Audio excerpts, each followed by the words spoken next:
Good morning. I'm Dr. Deborah Watson, Advisory Service Team Manager from Innovate UK EDGE. I'd like to welcome you to our Thought Leadership Series, Innovate 2021, looking at enabling ambitious, innovative SMEs to overcome challenges and build for growth.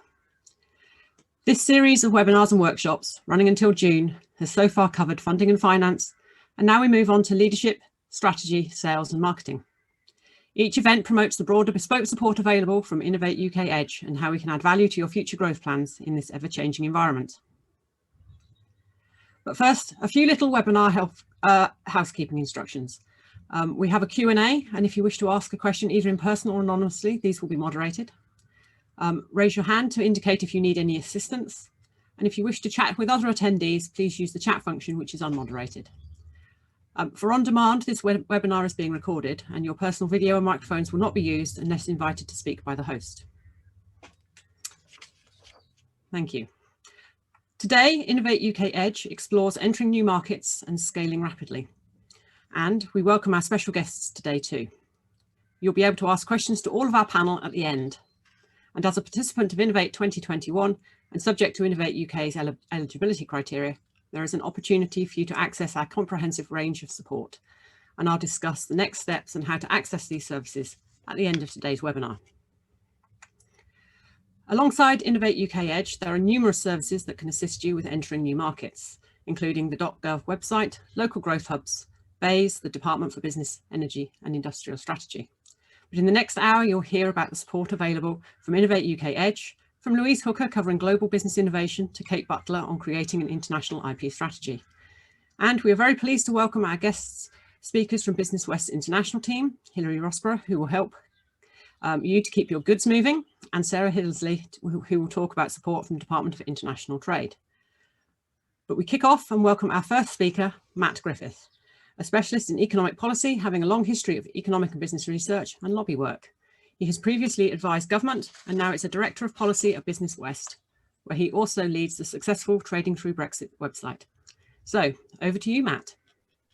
Thanks very much, Deborah, and good morning, everyone. I'd firstly like to apologise in that, as you can see, I didn't manage to get a haircut yesterday, so I'm sporting my mountain man look, but hopefully my thoughts will be a bit crisper than my haircut. Yeah, so I'm Director of Policy at Business West. We're the largest chamber of commerce in the country, covering the upper part of the southwest. I also have a history in trade policy. So I spent 7 years of my life advising emerging market economies in WTO negotiations and EU bilaterals. And what I thought I'd do in this presentation is just a bit of scene setting. Partly it will be mentioning the dreaded B word, which is too early in the morning to really talk about Brexit, but then running through some of the other issues and a broader context about where the UK is in its trade agenda and what I think you can expect over the next year. So yeah, as Deborah mentioned, if you have any specific questions about Brexit, we've got a massive resource on our website, lots of Q&As and some of the detail you can find out more here. So this is just a plug for that.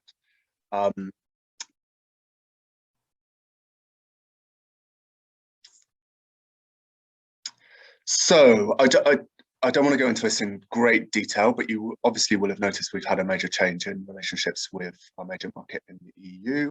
And that has been, we've seen a kind of interesting 3 months since that came into force, with very little, kind of 7 days notification time for people to get prepared.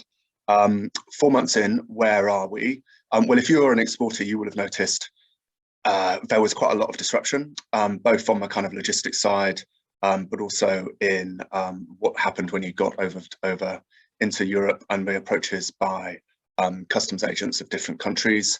Lots of reports in the media, and if you've exported, you would have noticed wrong rules were being charged, tariffs were being slapped on when they shouldn't have been, and we had a major hoo-ha in the logistics industry in terms of capacity, and some people dropped out completely of the market temporarily because they weren't ready for it. Things are now settling down, and I'm both an optimist and a pessimist on this one, in that optimistically, I think you are going to see some logistics providers and carriers, and they're already doing this, provide a much more targeted and niche and slick service. So I was talking to one company that has its own software where you can upload all the paperwork that's required They specialise in one particular market niche, and they're getting back to full speed. So I would expect over the coming months there will be the market will adapt, and providers will get savvier, as you will get savvier about how it operates, and will ease back into something much more normal in terms of how we trade with the rest of the world. I think that's going to happen. There's clearly, although there's clearly people getting there.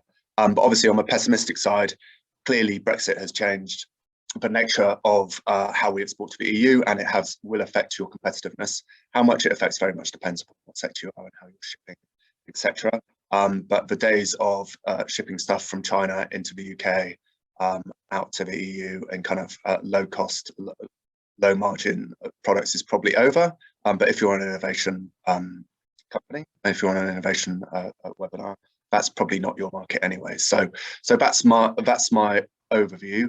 Northern Ireland's been particularly disrupted because of the protocol and other things happening there, and there are a couple of other hurdles coming down the line. So full UK border enforcement for imports will come in October, and also there are a series of rules that will kick in not on the 1st of Jan 2021, it's actually 1st of Jan 2022, in that you will have to be fully compliant with rules of origin, but also anything you bring in will have to be fully compliant with kind of UK standards as well. So those are a couple of hurdles to keep your eye on. The other reason, next slide if that's possible, the other thing why Brexit is important is also it conditions the relationships with some of the rest of the world. Obviously, we have transitioned a lot of previous EU FTAs, and some of the context on what we've agreed in the TCA with the EU will roll over into how you relate to the rest of the world. So I've just highlighted some of those things. The biggest one is going to be rules of origin, which my colleague Hilary will talk about in a bit more detail. Rules of origin are basically ways to determine where goods come from, so that preferential access is only given to those people who have signed a free trade agreement. The EU rules of origin, the EU UK rules of origin were tighter than I think some expected, but they also have implications for rest of world. So for example, in the South Korea agreement we rolled over, there will be, you're allowed EU UK accumulation, so EU content can count towards that agreement in meeting those rules of origin, but that's time limited for 3 years. So those kind of things matter. In many respects, exporting to the EU now becomes just like exporting to the rest of the world in terms of VAT, in terms of carnets and other things. So if your primary market is the EU, in many ways Brexit will help you get your head around those things and make it easier, because you won't have to invest so much. You'll have more knowledge within the organisation about how to deal with these things. So once you've got used to it, it will be very similar for rest of the world exports. And the kind of medium-term question overhanging the UK is, how do we use our regulatory freedom? And what do we set up in relation to FTAs, and what does it mean for your own compliance within markets here and abroad? The final element of Brexit impact is clearly around services, and here it's quite an interesting one in that the politics of Brexit, particularly around single market and free movement of people, meant that what we got in relation to services exports with the EU was quite thin. So we didn't have any recognition of professional qualifications. Rights of establishment vary per sector, per country. In many respects, if you have significant people needs in the European market, you require visas. But although it's thin in the EU, strangely for the rest of the world, actually services are probably going to be the launch pad. So I would expect a lot of FTA services negotiations with places, with middle income countries, to focus much more on services trade and potentially get deeper trade relationships than the current EU deal. So for example, it may well be in our negotiations with Australia, we have mutual recognition of architects' qualifications, for example. So yeah, so that's Brexit with the rest of the world. And finally, just some thoughts about what we can expect on the rest of the world trade agenda. If we could go to the next slide. The UK government still hasn't set out what its actual priorities will be in terms of which agreement will come first and how that will happen. So the timings aren't unclear. I think that it's fairly obvious that trade will be a major priority for this administration and coming administrations, much more than it has been previously, where it was very much one part, one department. It's now got a separate department and it has a lot more political focus. So if you're a business looking to expand into new markets, you should absolutely take advantage of that. There will be significant support. There'll be lots of trade fairs. There'll be market entry support and advice for particular markets. So absolutely utilize that. And the good news for you, if you're interested in innovation, is one of the things that UK companies are most interested in is cutting edge sectors and how you can break new ground in free trade agreements. And you'll have seen that with the UK-Japan FTA, where the UK won some really interesting new agreements, more than the EU old deal around e-commerce and sharing of data.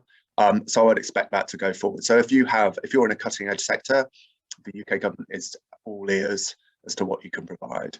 In terms of what we might see, we've seen a great deal of activity from previous EU deals. Most of those are rollover deals. Some may be revisited. For example, as I said, has got some kind of clauses which expire after 3 years, and those will have to be visited. So keep an eye on those. You'll also see a lot of effort put into something called the CPTPP, which is Trans-Pacific Partnership, which is a kind of group of Pacific Rim countries.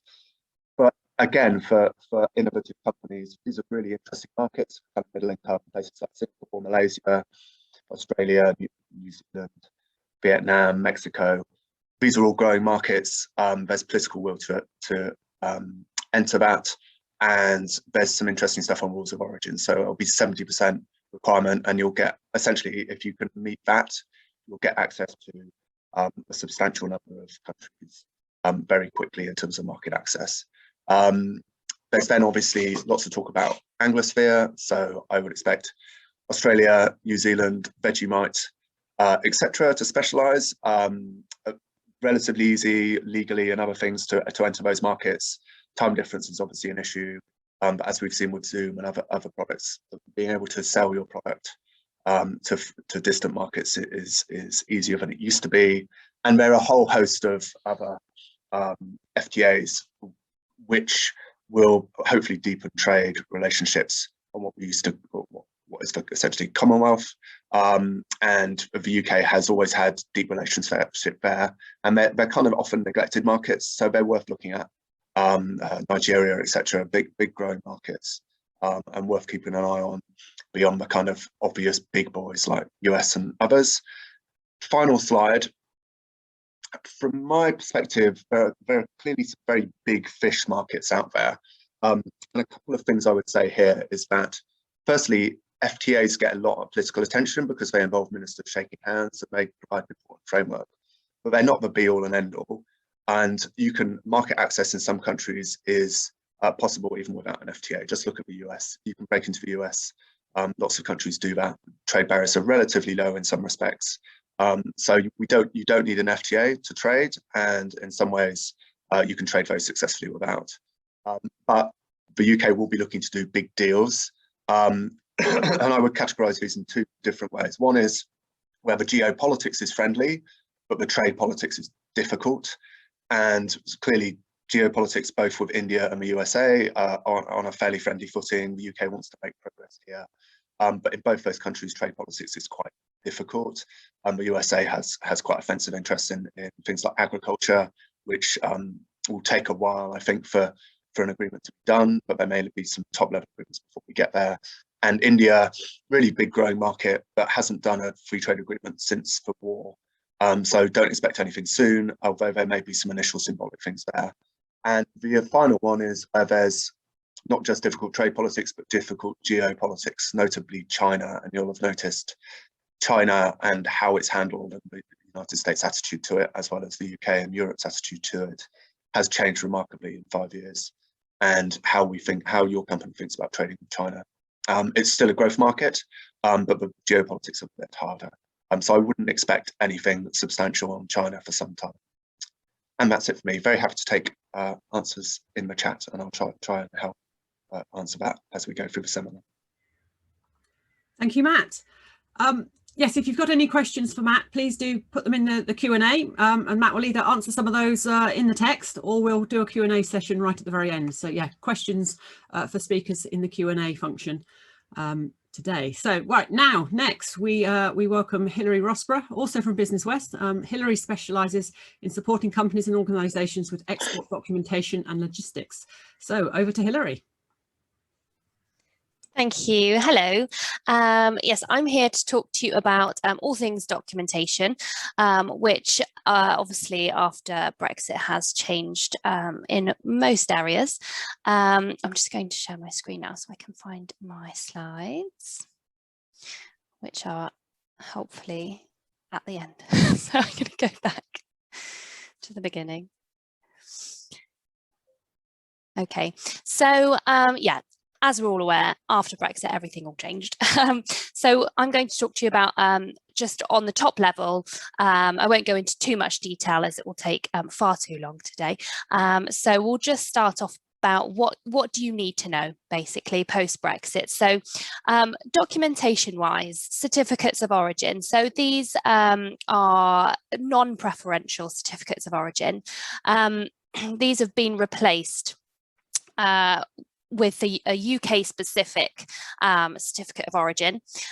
Previously, it was an EU certificate of origin. So there is no real difference in terms of the rules themselves. Non-preferential origin rules have remained the same. So it's really just the referencing on this document itself for the EU, which has changed to the UK referencing. It's important to understand the differences between non-preferential and preferential origin. I'll cover preferential origin a bit later on, but a certificate of origin is to cover the non-preferential origin of the goods. An EUR1, so these have also changed and been replaced by UK version. So previously these forms were used by UK traders if their goods qualified for preferential origin under the rules. This allowed the overseas importer to import the goods at either a lower rate of duty or a zero rate of duty. So in the case of the UK-EU trade agreement, preference is part of that deal, but to claim preference, UK traders are not required to issue the EUR1, which is what we previously were under the assumption would happen pre-Brexit. Whereas it hasn't actually formed part of the TCA. So exporters are needing to self-certify rather than use an EUR1.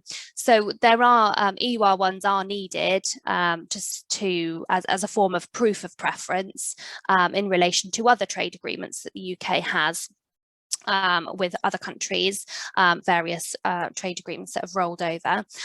So the main thing to take away from the EUR1 is that previously, when we were part of the EU, the rules of origin were the EU rules of origin.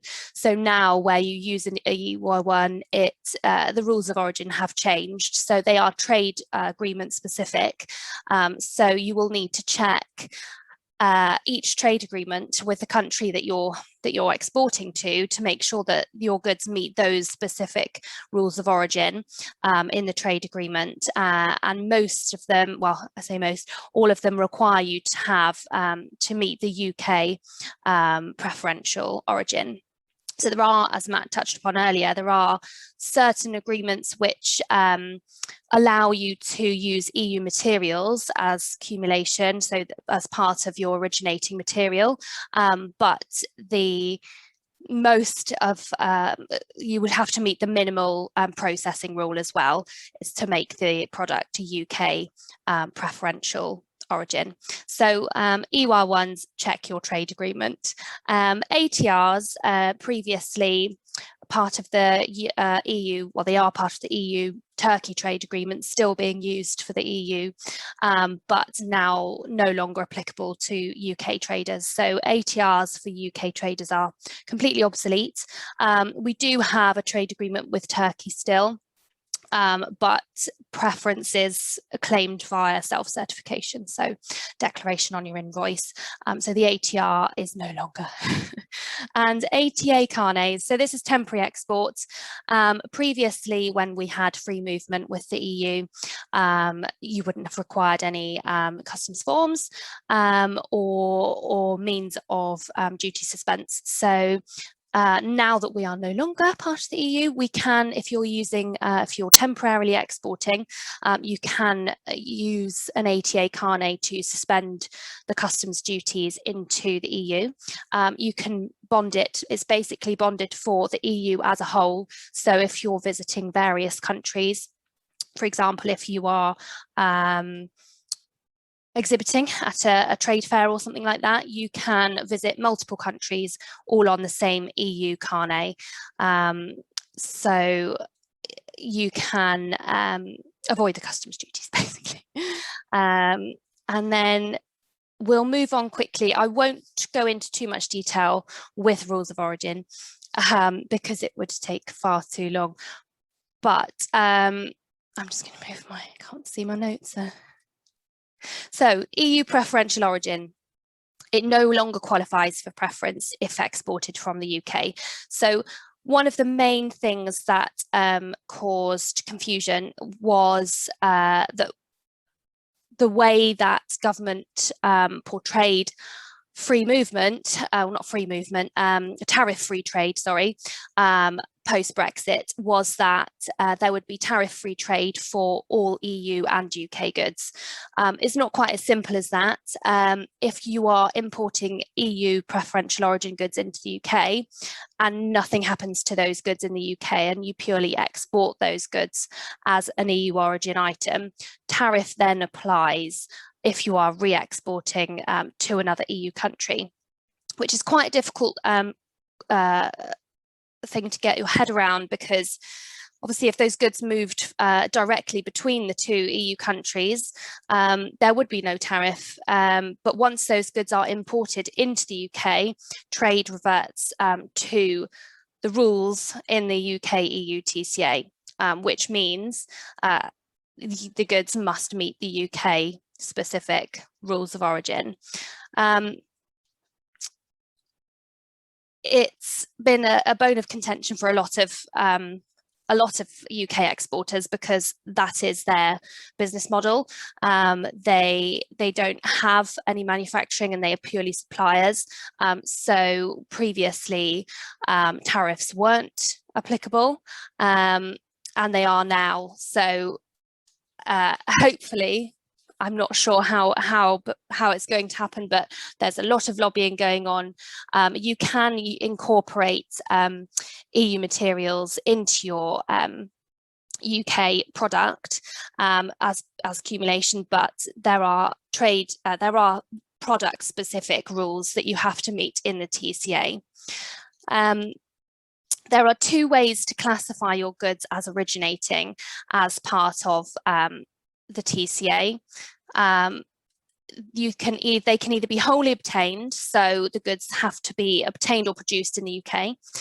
So these are generally pure products like clay, vegetables, things that are grown, or they can be substantially transformed. So you can have a change in tariff. So if you bring the goods under one tariff and then they undergo processing and you export under a different tariff, there's a value added rule where your goods have to meet a specific value rule where they meet the certain ex works prices, and then a product specific rule.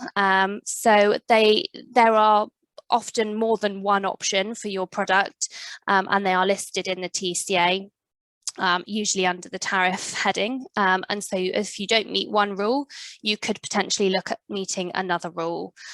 So claiming how to claim preference, you would need proof of preference, and that comes in different forms. So with the EU TCA, proof of preference is claimed mainly via an invoice declaration or self-certification, importer's knowledge. So you would put specifically worded declaration on your invoice, and that would be submitted to customs in the EU to claim preference. They would use that declaration on the import customs declaration, and that would give you the preferential duty rate. You could also bear in mind check the third country duty versus a preferential duty, because you may find that if the third country duty is actually less or zeroed anyway, you may prefer to export as a third country origin anyway, just to avoid having to go through all of the preference faff and providing proof and going through all of the documentation for that. So it is something to be aware of, to check whether exporting under third country duty would be better. So keeping your goods moving, obviously prior to Brexit, we had free movement between the EU and there was no need for customs declarations. That is no more. So we do require a customs declaration for all movement in and out of the UK. There was a huge demand for customs agents to complete customs declarations because they're very specific, they're very complicated. You have to have specific software in order to submit the declaration to HMRC. So most exporters found themselves in a position where they couldn't submit customs declarations themselves, and they needed to in order to move the goods. So if you don't already have a customs broker, then it would be definitely advisable to make yourself aware of, where you can go to find someone who can help you with your customs declarations, and also whether they would represent you in a direct or an indirect way, because that would inform whether they can actually advise you in terms of your export procedures or customs procedures codes and things like that, your tariff codes. So if you find yourself in a position where you do actually need more support or some guidance, then it would be good to check with your customs broker whether they can represent you in a direct or an indirect capacity. So ultimately, there's a wealth of information out there to support you through all of your export and import queries and inquiries, which there are huge amounts at the moment. A lot of people, they do need the support. They haven't got the resources in-house to resolve origin issues and things like that. So there is a government a fund at the moment which SMEs can apply for. And you can go to the Gov website to find a bit more about that. If you need some help with funding to pay for things like consultancies or pay for training for your staff to understand the new rules of origin, etc. So there are a few options there. Obviously, contacting Innovate UK EDGE, and they can help you find the right person to help you. So that's it from me. Quite a lot of information in a short space of time, but it is something that is very important at the moment. Thank you very much, Hilary. It's good to hear how we can keep things moving. But if you haven't got things moving yet, you might need to find out how to get into new markets. So I'm going to hand over now to Louise Hooker, who's the Global Business Innovation Programme Manager at Innovate UK EDGE. And this morning, she will be introducing you to how you create partnerships and in participating countries get into their programmes. So over to Louise. Thank you ever so much, Deborah, and good morning to everybody. Yes, I am Louise Hooker, and I'm the Global Business Innovation Programme Manager at Innovate UK EDGE in the Southwest, and I'm going to talk about that programme a little bit later on.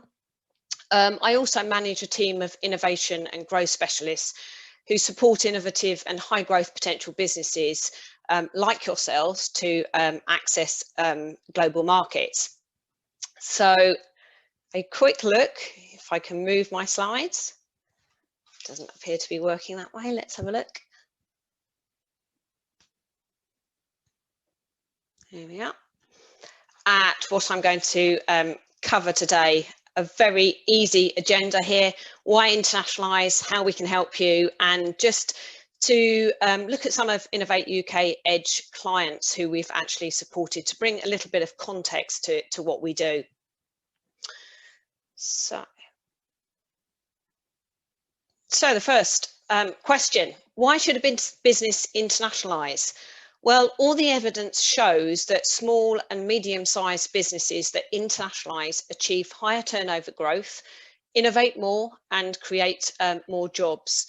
And this isn't an exhaustive list, but some of the reasons are that a business is able to gain access to new technologies, new ecosystems, better talent.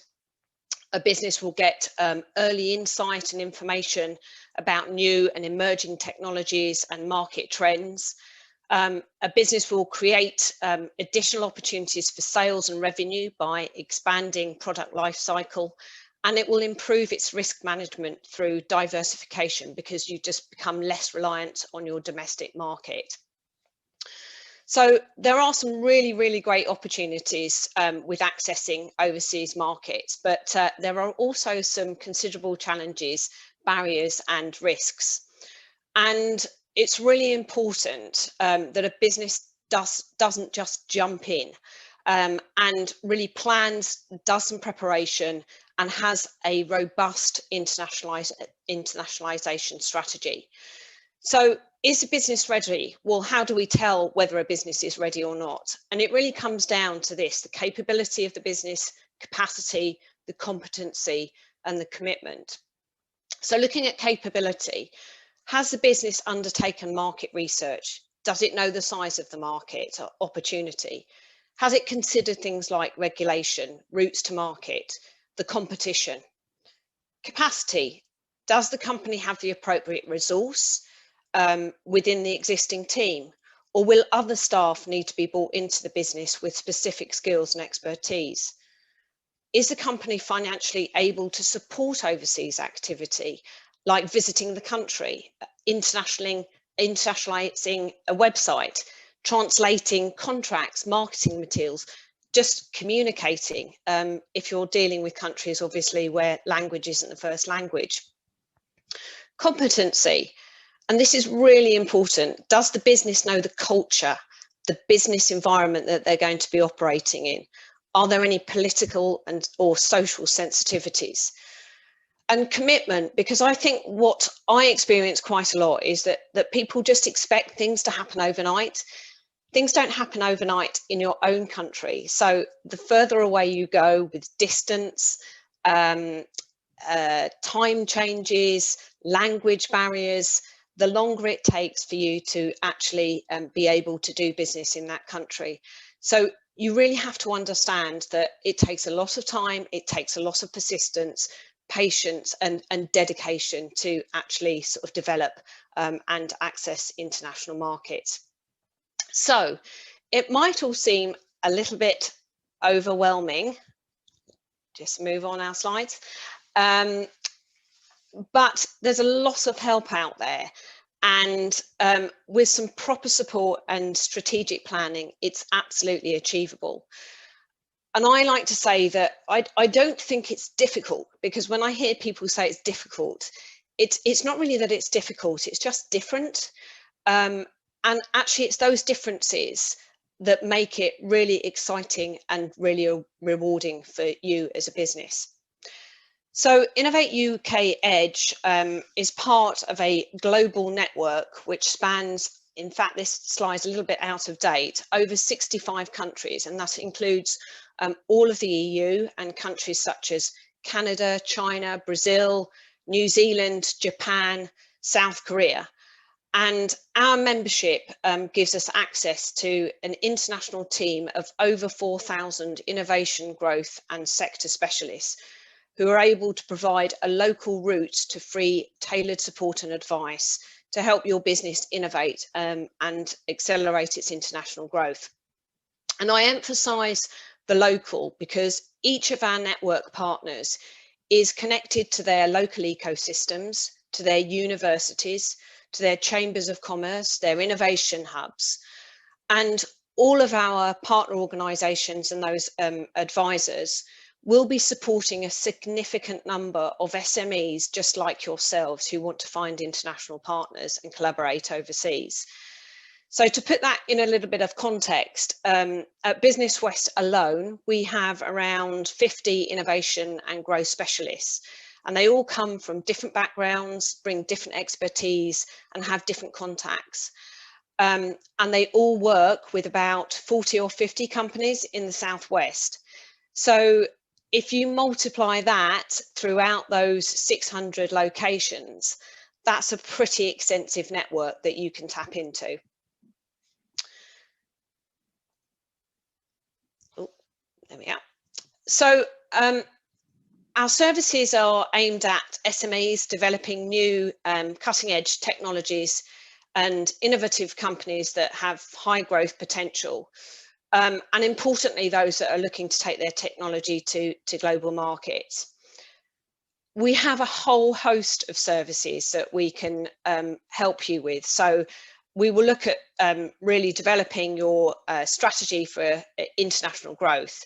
And we can provide support from market research to protecting your intellectual property, innovation mentoring to help you secure international funding for collaborative R&D projects, and international partner search, identification and introductions.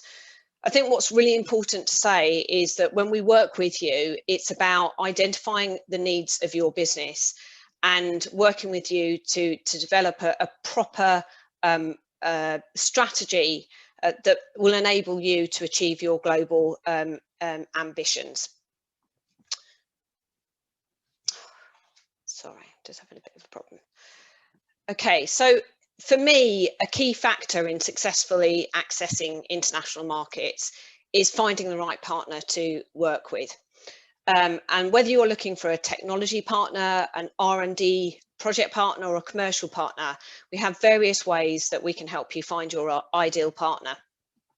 And I've put sort of 3 of the main things that we can use to work with you. And that's a database of opportunities, B2B matchmaking events and missions where we take companies to visit other countries.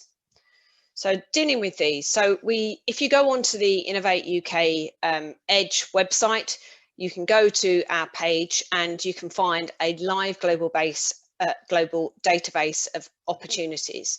And you'll see on this slide here, we've got about 5,000 opportunities on that database. And it means that you can go in, anyone can access this, and you can search using a keyword. So over here, I've put hydrogen in my search. And anyone who has put an opportunity onto the database who is dealing in hydrogen, their profile will come up onto the database. And you can then drill down a little bit more and use the search sort of criteria here. But if you like the look of one of those profiles, you can click into it. You will get a summary, more of a description about the technology, an understanding of the partner that that particular company is looking for, or possibly an academic institution. And if it's something of interest, you can actually just click here to register your interest.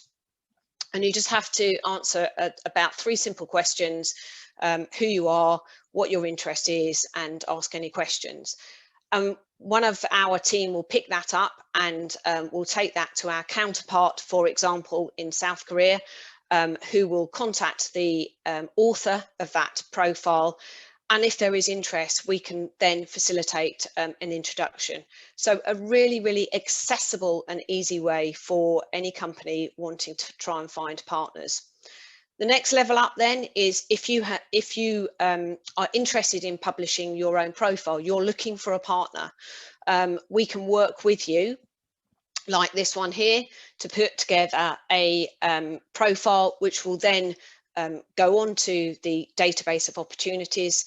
you will be searchable by anybody. It's anonymous, so we don't reveal your contact details until somebody expresses an interest in your profile. And it's really up to you, you're in control as to whether you want to actually have an introduction to that partner. So again, another really straightforward and effective way of trying to find partners. And these work really well if you have a need and you need something into your business. So, okay, so the next thing that we do is Innovate UK and the network organises hundreds of B2B events every year. And these will be run by the local network partner, and they'll link into an established exhibition, conference or trade show. And what they do is really bring additional value to you attending that event. We set up a dedicated website, which will be set up months before the event itself. And participants can register and create a profile like the one up here, where you describe your business, your technology, and the collaborations that you're interested in, the partners that you're interested to meet. And this enables companies to really be much more strategic and focused when they actually go to an event. You can pre-arrange your meetings, and when you attend the event, what it means is that you're meeting with participants that offer the greatest chance of collaboration with you. With COVID, of course, we haven't been able to travel, so I think this has become even more attractive for people because a lot of the B2B events have been virtualized. So you can sit in the comfort of your own home or your office, and you can meet partners from throughout the globe, and you have to pay absolutely nothing. So it's another really great way of meeting international partners. It's also another great way of just really gaining market information and intelligence, and extending your international network. So I would encourage everybody to take a look at the website and see what international events and B2B events are going on. So the next level, and this is where I've been working in the last couple of years, is international missions. And the global business innovation and incubator programs are aimed at the most cutting edge and ambitious SMEs. And it's a really high profile program, which is fully funded by Innovate UK. It's a competitive program. It's delivered by Innovate UK EDGE, and each of the programs focuses on a key market and technology. So, for example, we've had missions to Canada, Singapore, South Korea on things like battery technologies, agri-tech, offshore wind. And it aims to help SMEs overcome the barriers and challenges that they face when trying to access particularly the more sort of tricky international markets and collaborate overseas. And the programme is delivered in 3 stages, and we work intensively over a period of about 9 months with delegates through a combination of workshops, one-to-one support to help them build their capability and their capacity. And then what we do is we take them out to market, and they experience a tailored itinerary which is aimed at really immersing delegates in the country. We make introductions to senior figures and key contacts, and arrange B2B meetings so that they can meet potential partners to develop innovation collaborations. And in the last 18 months or so, Innovate UK EDGE has worked with over 500 companies through this programme, and Business West have actually supported over 100 companies through this programme. It is a prestigious programme. It enables us to exploit and leverage the UK government backing and Innovate UK. And it means that we're able to reach people and visit places that an SME would really be unable to do on their own. And as an example, we've been able to visit and pitch at places like Samsung, Hyundai, and meet senior figures at Korean Air and regional government officials through various in-country activities. And what we find is that delegates really accelerate their growth due to the intensity and the immersive nature of the programme. So collaborating overseas is risky, and so what we need is some funding really to help companies do that. So the two major sort of international funding programs are Eureka Eurostars, which is aimed at R&D performing SMEs who are looking to commercialise international innovation products and processes and services. And this is a rolling programme, and it's accessible every 6 months. Horizon Europe is a much bigger programme. It is a European programme, but the good news is to say that despite the fact that we've come out of the EU, the UK will be participating in Horizon Europe. And that is a funded programme which aims to tackle global challenges. It's huge, it's big, it's not for the faint-hearted, and we have a dedicated team at Business West who can help you look at both of those programmes. So I just thought I'd wrap up really by looking at some of the companies that we've been able to support through the various resources at Innovate UK EDGE. So Floretic have developed something called Nanoplex, which is a rapid diagnostic platform that identifies bacterial pathogens in 15 minutes. And it enables clinicians to confidently use antibiotics at the very start of the patient treatment. And they participated in a global business innovation programme, met a German partner at a B2B event, and the two companies are now working together to develop a rapid bacterial identification platform. Key Organics is a provider of chemistry services, and they've used the global database to source novel methodologies and novel compounds. And they've used, they had a profile out on the network, and they have secured 4 partnerships with other companies. Versarion PLC specialise in graphene and 2D materials. They've also participated in the Global Business Innovation Programme to South Korea back in 2018. And in the last few months, they've set up a Korean subsidiary and acquired 120 patents from Hanwha Aerospace. And actually, in the last few days, they've entered into an agreement with Graphene Lab, which includes a factory and investment. And lastly, MyM Health, they build evidence-based NHS-approved apps and digital therapeutics for patients suffering from respiratory conditions, diabetes, and heart disease. And they responded to a database profile, which was published by a Swiss company who was seeking R&D partners. And introductions were made, which have resulted in a collaboration between MyM Health, a Swiss company, and a Dutch partner. And they use the Eureka Eurostars programme to undertake that particular project. So that was a really sort of rapid run through of all the services that are available, but we're really open to trying to work with you and support you. So please do get in contact. Thank you very much. Thank you, Louise. Before we move on, just a quick reminder, Matt's already doing lots of this, answering questions in the Q&A or in the chat function. So if you want to have a little look in the chat, in the Q&A, there's some questions in there being answered. But if you have any others, questions for Matt, Hilary or Louise, please do pop them in the chat or pop them in the Q&A function, and we will come to those later. But before we do that, we now need to move on. So how do you protect your innovations in international markets? To answer that question, we welcome from Innovate UK EDGE European and Chartered Patent Attorney, Kate Butler. Over to you, Kate. Thank you. Sorry, just wait so I can share the screen.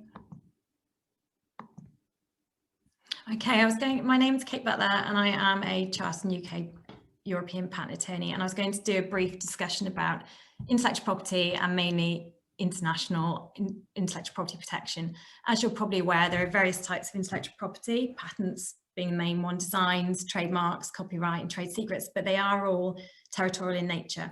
So it's important as a company to consider where your commercial markets are and to make sure that you take the steps to protect your IP in those territories. So how do I consider where to file my IP? You need to work out what IP is relevant to your innovation, whether it's patents, whether it's trademarks or designs, and then to work out where you're commercializing it. So are you building a market in Europe or the US, and which territories are the most important? There are budget concerns and budget constraints. So realistically, you need to protect the markets that are most important to you and consider the markets that you don't protect. That means third parties can carry out your innovation there. So whether it's a compromise as to what markets you will get and what routes you go down. So for patents, you can file your UK patent application and then you have a 12-month period in which to get protection outside the UK. So you can consider filing national applications, or if you're looking at a more global market, you can go down the route of an international patent application. These later filed national overseas patent applications or international patent applications are backdated. So they are treated as having been filed on the day that you file your UK patent application. So you provisionally are protected from the day that you filed in the UK, even outside of the UK, provided you take action within those 12 months. So as to whether you file a series of national applications or one international patent application depends on your patent filing strategy. The international patent application covers 150 odd countries around the world. It doesn't cover them all. So, for example, Argentina is not part of the PCT. So if you are interested in countries outside the PCT, you'll have to consider filing national applications there in addition to the PCT patent application. So this is a schematic of the international patent application. Sadly, there is no such thing as an international patent. What it effectively acts as is a holding zone, so that you file your UK patent application, 12 months down the line, you file this international patent application, provisionally covering 150 odd countries. It gets examined centrally during the international phase by an international examiner. That examiner will give you an opinion as to patentability. It might be right, it might be wrong, but it gives you an indication of the chance of success that you will get a patent granted at the end. It is non-binding, sadly, but it can be highly influential. So what happens then? Your patent application will then split into a bundle of national patent applications at 30 months down the line. So you're now 2.5 years from filing a UK patent application. These national applications will be sent to the offices that you've selected. So say you decide 30 months down the line, you'd like protection ultimately in the US, Europe and Australia. This international application will split and it'll be sent to each of those national offices, and the examiners at these local offices will then re-examine it to see if it meets their requirements. They will receive the international examination report, which can be very influential on those examiners. So it can streamline the process, it can make it more efficient. Alternatively, those national offices might completely disregard it and do their own thing. But what this PCT route does is that it delays the choice, the ultimate choice of those countries until 30 months from your original UK filing, whereas normally you've only got 12 months.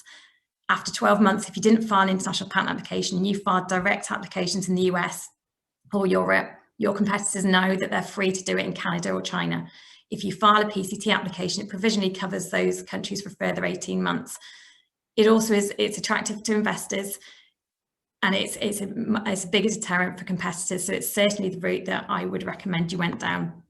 With regards to trademarks, again, being territorial, you file a UK trademark. You have 6 months rather than 12 with patents. You have 6 months to decide to file outside of the UK in order to protect those marks and logos in other countries. Those logos again will be back, those red applications will be backdated to the day that you filed your UK one again. And again, there's different routes of how to do it. You can either go nationally, country by country, or you can file an international trademark application. The cost varies depending on obviously which regions you choose, but it's a more centralized, streamlined procedure. Design registrations, these protect the appearance of your product. So again, you can file in the UK first, and then you get the 6-month period in which to get protection for these designs outside of the UK. There is an international route in which to do it, again via The Hague. That covers 73 countries. And this is the schematic of it. Basically, the Hague system, it's a procedural route. The application is examined for formal requirements, but then those applications then sent to the national offices for them to determine whether it meets their requirements or not. The big question in IP is, how did Brexit affect the European side? So traditionally before, you'd have a European trademark registration, you'd have a European patent, and everything was going fine. With Brexit, however, luckily with patents it's business as usual, because the UK is signed up to the European Patent Convention, which is independent of the EU. So your European patent is still a European patent. With designs and trademarks, however, it's completely different now. So the UK is no longer part of the EU. So if you had a European design registration, the IPO will issue the equivalent UK version, and it will issue the equivalent UK trademark version. If you do have a pending international trademark application and you're designated in the EU, unfortunately, as we're not part of that, you'll then now also have to apply in the UK. So that is, in a nutshell, the summary of IP and the international status of it and how to go down that route. I thought I'd speed up the process slightly as we are overrunning, but if you have any questions, do let me know. Thank you, Kate. That was a good run through on IP, so that now when you go to the international markets, you'll have your intellectual property protected if you follow Kate's guidance. If you want to know how to get some more support from Kate and other members of the Innovate UK EDGE team, then please stay till after our last speaker so you can understand how to get support from us. But before we do that, I will now move to the Department of International Trade and our last speaker for today. The Department for International Trade promotes and finances international trade and investment. So today we warmly welcome from DIT, High Growth Market Specialist, Sarah Hildersley. Over to you, Sarah.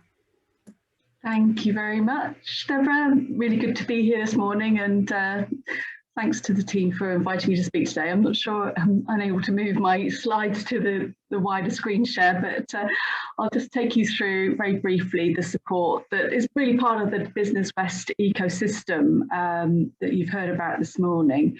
So my role in the Department for International Trade in South West is, as Deborah mentioned, I'm a high growth markets advisor, but I help companies of all shapes and sizes, all sectors really, to break into international markets. We're part of the national DIT, Department for International Trade service that helps companies worldwide really, and we have teams that are based in the embassies and consulates around the world. So my background was being based in Mexico, and prior to that in the Middle East, heading British Embassy commercial teams at different times. Back here in the UK, we have our HQ where there are sector teams situated that are experts in a whole range of sectors, and they run events and different programs of support.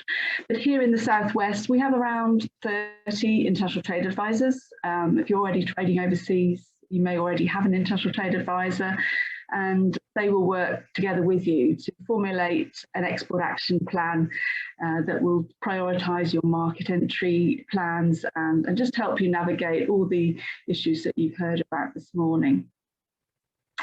So our HQ is in Lee Court. We have an international trade centre based also in Bristol, and the team there handle all manner of questions, and Hilary touched on some, and Matt has touched also on the Brexit issues, that we are fielding a lot of inquiries about Brexit and working together with our colleagues to try and help companies resolve them at the moment. But more broadly, the team are experts in a whole range of international trade technical issues, and so if you have questions around the technical stuff of getting goods over to different markets or how to access different markets, you can turn to our team based in Lee Court in Bristol. The Department for International Trade also has the UK Export Finance Service. Now this is all about export credit guarantees that really back up any financing that you may have access to support your production and your export trade and negotiations and so on. So if your bank is going to be lending you some money, they may have some doubts about lending you money for certain markets, etc. And UK Export Finance can come in with its quite a wide range of product support that will help back up that financing plan that you have in place. So it's a very good idea to liaise with them if you're looking for lending support, and they can just back up and make sure you get the funding that you need. I've mentioned the International Trade Centre. We've also got 4 sector specialists currently helping out our companies right around the southwest. They're centred on advanced manufacturing, on clean tech, on health tech, and essentially they're running events that are really dedicated to looking at the sector, looking at the opportunities that exist in your sector, and then taking you to the markets together with your international trade advisors with the right plan in place. We've also got a couple of Export Academy advisors, and I'll touch on the Export Academy shortly. But we have 2 digital trade advisors who, as Louise mentioned, some of the critical elements of trading overseas are having the right shop window, be that your website or your capabilities of trading on e-marketplaces. And so we have 2 digital trade advisors who have great experience of assessing a company's website and online presence, and helping companies to navigate all the various e-marketplaces that are out there, be that from Amazon or the various national e-commerce sites that are increasingly available. And they can help you assess your online presence and help you internationalise and approach those e-marketplaces and make the best of the opportunities that exist. So I'm going to just touch on the support that's available for companies that are relatively new to trading overseas. There's a new National Export Academy. We run a whole series of workshops, they're split into modules you can see on the screen. And the modules are really destined to help companies that are very new to export, or for companies that have got new staff who are a little bit unsure, lack a bit of confidence in terms of exporting and trading overseas. So our advisors will take you through these modules and help you work out and train your own teams, and so that you're capable and more confident of trading overseas.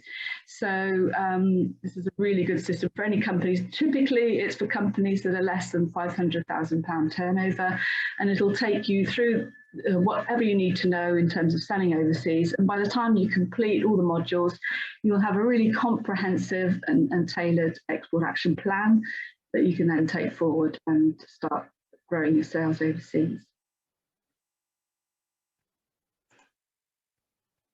So we have a couple of funding programs.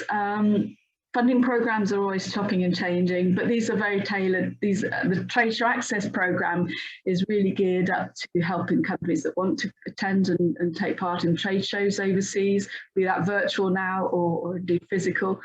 And that enables companies to access a grant for having a stand at one of the major trade shows, and additional support that will help you link up with contacts in those markets when you travel out.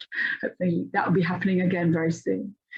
And there's a new Internationalization Fund that has been made available this year to exporting companies, typically over £500,000 turnover, not exclusively, but this fund is dedicated to helping our SMEs access new markets, and it may be helpful funding market research, for adapting your website, for translations, and all kinds of the various different aspects that might be costing you a bit of money. So that is a fund that your international trade advisor can help you access, and in order to apply, you have to have an export action plan agreed with your advisor. So there's a very sort of rapid gallop through a lot of the DIT support that's out there, but we work very closely with our colleagues in the export documentation team, with Louise and the team. I'm working on a couple of programs at the moment that are focused on Japan and on Singapore. And this is all about helping companies understand the opportunities that are out in various overseas markets, and then partner up with the right sort of colleagues and contacts overseas. So it's very much a complementary support service, and as you can see, there's a huge ecosystem of support out there that you can access when you need to. So if you have any questions, don't hesitate to reach out, and we'll do what we can to support. And I'll leave it there so we can move on to Q&A. Thank you very much, Sarah, for that run through on DIT. Yes, you are right, we're on Q&A. So I've been prompting people to put questions in. I think quite a lot of questions have gone into the chat function rather than the Q&A function, but that's fine. And I know people have been answering those en route. There's a couple of questions, I think, in the chat that haven't been answered yet live. So one of these is for Louise from Andreas. Louise, you mentioned the importance of local partners in the target markets. Asking, is there a fixed process to apply the partnership with us? No, there isn't a fixed process. Obviously, if you get in contact with us, we can use all of the resources available through our network to help identify and introduce partners to you. So it's a question of us understanding who you're looking for and working to try and find that partner. Lovely, thank you very much. Another question. In the news, there's been lots of reports about exports plummeting since the new rules came in at the beginning of the year. How does this picture look in the southwest? Do you think it's a glitch, and will things improve? I guess that's probably a question on policy for Matt. Matt, do you want to come in on that? Yeah, so we actually, with the Chamber of Commerce hat on, we actually did a survey with exporters down the region. We did find that there had been a substantial drop in export orders and export sales into Europe. As I outlined at the beginning of my talk, I think partly that is a temporary glitch. We saw a variety of factors, some COVID related, some Brexit related, in which there was a big squeeze of capacity, and the logistics industry was not prepared for it, and that obviously in the short term had a big impact on trade. So to give you one example, the lorry drivers are paid by, if you're a European lorry driver, you're paid by kilometre driven, and clearly rather than time, and clearly, but a lot of Polish and Romanian lorry drivers were not going to hang around waiting to do paperwork. They just got on their trucks and took it back into the EU rather than load up with goods. That kind of little glitchy stuff is being worked through. And also export providers of logistics support services are getting on top of the paperwork requirements. They're providing software to make it easier for companies to export without facing upfront hurdles or getting the paperwork ready for customs agents. So all that stuff will be worked through, but it will take a little while yet. I suspect it's getting better, but it's not 100% smooth. So I think it's a temporary glitch, but as I mentioned as well, clearly some activity is no longer as competitive if you're UK into EU. There has been a bit of scarring in relation to some EU customers who are more reluctant to buy from UK sellers, and particular sectors will have been hit hard, notably food and drink. I mean, if you're looking at the examples in the press, a lot of them are food and drink companies because we're no longer reliant on EU SPS rules, and therefore the hurdles to get into the European market are now very considerable. So it is concentrated in certain sectors, and unless those align, I imagine those sectors will remain more hit than others. But I'm more optimistic. I think the market is going to provide solutions. It will become easier. People will get used to it. So yeah, but watch this space. I mean, we'll see what the data says in the years. Lovely, thank you, Matt. A very practical question. Do we get a copy of the presentation and recording? Yes, a copy of both will be sent out to you.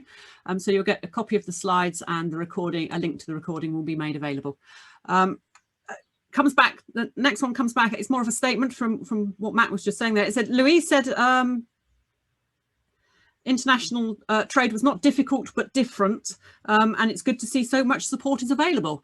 So yes, that's more of a comment than a question, but actually segues me quite nicely into the last section. No more questions have appeared in the Q&A, so I will bring that to a close now. So thank you to all of our panel today. Lots of useful information been put across quite quickly in a quick hour this morning. But as I mentioned in the welcome, participants in Innovate 2021 have the opportunity to access comprehensive business support tailored to your needs. So if you'd like to get in touch with any of today's speakers, some of them have been putting their contacts in the chat, but actually please contact us through Innovate UK EDGE, and the team will then put you directly in touch. So our contact details are up on the screen at the moment. So if you contact info.sw@innovateukedge.ukri.org, we can then filter those queries across to the various panel members so that you get the support you need.